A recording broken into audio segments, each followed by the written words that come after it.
Hey, what's up?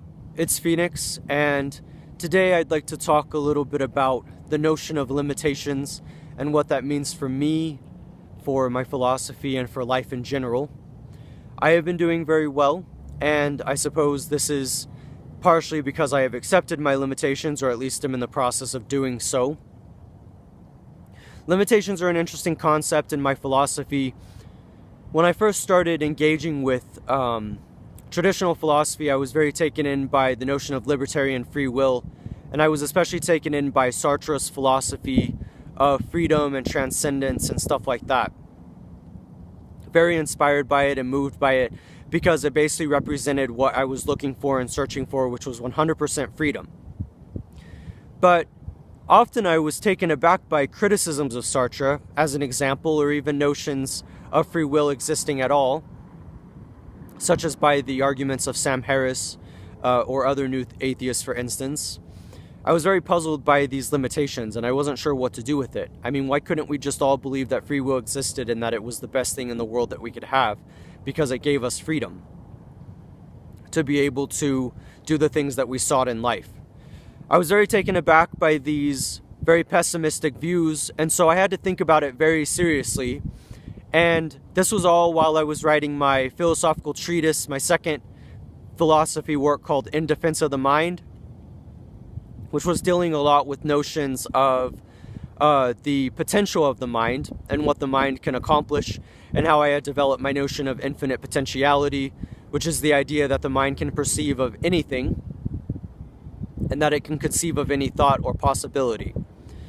And throughout the years, I had to limit what I was thinking about and what I was even positing as being possible, but it bucked up against me. I very much did not like this process because it seemed very limiting.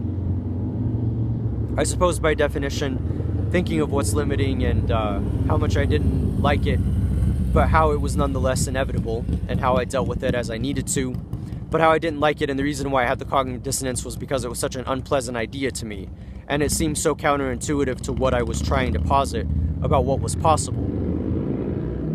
For me, it was often the notion of trying to understand what was possible at all, and how beautiful of a concept that seemed to me.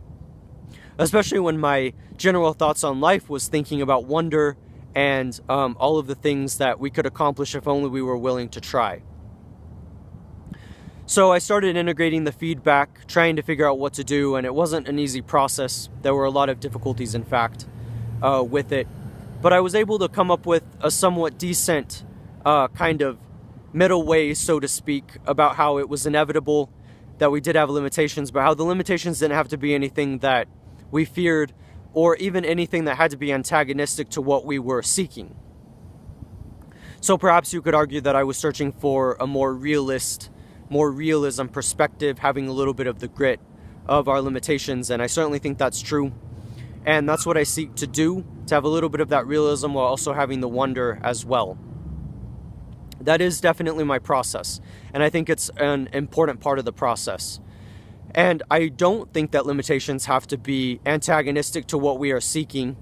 In fact, I think that we can see how they can actually help us with our endeavors.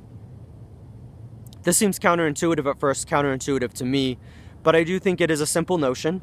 For instance, we could take Chomsky's notion of structure as being the basis of our creativity and what is even possible creatively. You know, I've been doing a lot of music, and I realized that the structures of traditional notation, of the sounds that we are limited by, of the instrument itself, are actually part and parcel to how we are able to be creative at all. And without the structure, there are a lot of things we wouldn't be able to accomplish. And that's an example. And so often Chomsky talked about structure in terms of language and what language can accomplish and what that allows us to do. Taking the form of a sonnet or a book like maybe Kerouac would write, and how it's the structure that we bounce off of that is able to help us be able to be truly creative. As I realize, all of this doesn't mean at all that we can't be creative. In fact, it means the opposite, and limitations don't have to spell the end. Obviously, it's understandable why somebody like me, who's often very idealistic and sensitive to ideas, would see it as a limitation, but hey, I was able to integrate it and think about it very seriously and realize the beautiful aspects of it, and it's definitely given me hope about how to think about this stuff. So we can always be perfectionist about our notions, but definitely remaining open to the creative process and to what is possible is part and parcel of what my project has always been and what I hope to communicate and convey. This is Phoenix, and I hope you enjoyed this little talk on limitation, the philosophy of limitation, and yeah, go out there and go accomplish your dreams. This is Phoenix, and thank you.